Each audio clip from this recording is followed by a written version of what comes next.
आम आदमी पार्टी आगामी विधानसभा चुनावों में प्रदेश की सभी सीटों पर चुनाव लड़ने के साथ अपनी कार्यकारिणी का विस्तार करेगी। ये बात कांगड़ा चंबा लोकसभा प्रभारी रिटायर्ड कर्नल NS पठानिया ने पत्रकार वार्ता को संबोधित करते हुए कही। पठानिया ने कहा कि नगर निगम चुनावों में भी आम आदमी पार्टी ने अपने प्रत्याशी दिए थे। उन्होंने कहा कि भले ही उनके प्रत्याशियों की जीत न हुई हो, लेकिन आपको 2000 मत मिले हैं, जिसके हिसाब से उनका मत प्रतिशत 1.7% रहा। उन्होंने कहा कि अगर यही मत प्रतिशत विधानसभा चुनावों के तहत देखा जाए तो ये 6 से 7% तक जाता है। इस लिहाज से ये आपकी जीत है। उन्होंने कहा कि आप प्रदेश में तीसरे मोर्चे के तौर पर बिल्कुल भी नहीं है, बल्कि उनकी लड़ाई सत्ता में बैठी सरकार से है।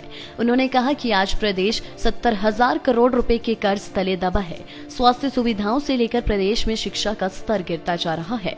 पठानिया ने कहा कि प्रदेश के लोगों को विधानसभा चुनावों से पहले आम आदमी पार्टी के दिल्ली मॉडल के बारे में बताया जाएगा। उन्होंने कहा कि दिल्ली में जिस तरह से मोहल्ला क्लिनिक बनाए गए हैं, लोगों को बेहतर स्वास्थ्य सुविधाएं देने के साथ साथ सरकारी स्कूलों का स्तर बढ़ाया गया है। लोगों को मुफ्त बिजली पानी की व्यवस्था की गई है। वैसी ही व्यवस्था प्रदेश के लोगों को भी दी जानी चाहिए। उन्होंने कहा कि आप प्राथमिक तौर पर अपनी कार्यकारिणी का विस्तार करेगी और हर बूथ से कार्यकर्ताओं की टीम अपने साथ जोड़ेगी।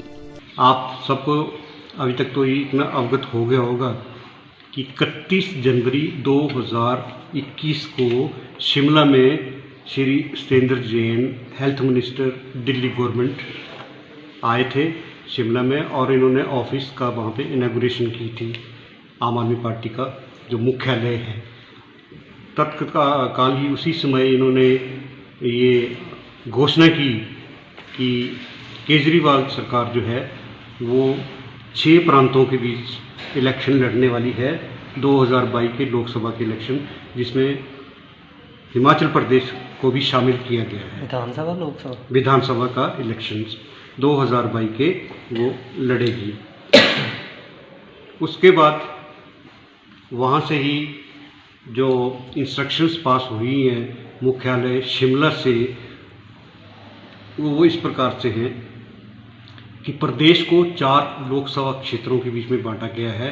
कांगड़ा चंबा 1, मंडी 2, हमीरपुर 3 और शिमला 4। चारों लोकसभा क्षेत्रों के बीच में एक एक अधिकारी को नियुक्त किया गया है कि आप तुरंत से तुरंत हिमाचल प्रदेश में पार्टी का कार्यकारिणी का विस्तार करें। आप मुझे जिम्मेवारी मिली है कांगड़ा और चंबा लोकसभा की, जिसमें हमने 17 विधानसभाओं के जो वर्किंग कार्यकारिणी कमेटी जो है वो बनानी है और गांव-गांव में जाने हैं, और 17 विधानसभाओं के बीच में हमने ये इनका संगठन करना है। मैं अभी तक कांगड़ा और चंबा के बीच में 6 विधानसभाओं का संगठन कर चुका हूं, मगर मध्य में ही ये धर्मशाला और पालमपुर के जो नगर पालिका के चुनाव आ गए थे, उसमें बीच में थोड़े व्यस्त हो गए।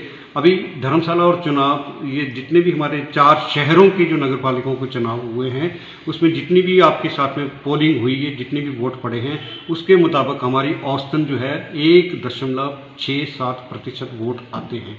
अगर इन शहरों को छोड़ के इन चारों विधानसभाओं के अगर हम इलेक्शन लिए जाएं तो हमारी जो वोट जो संख्या जो हमारे हिस्से में आते हैं वो 6% आते हैं, और ये 6% कमाई जो है हिमाचल प्रदेश के आम आदमी के वर्कर की दिन रात की मेहनत की कमाई है ये।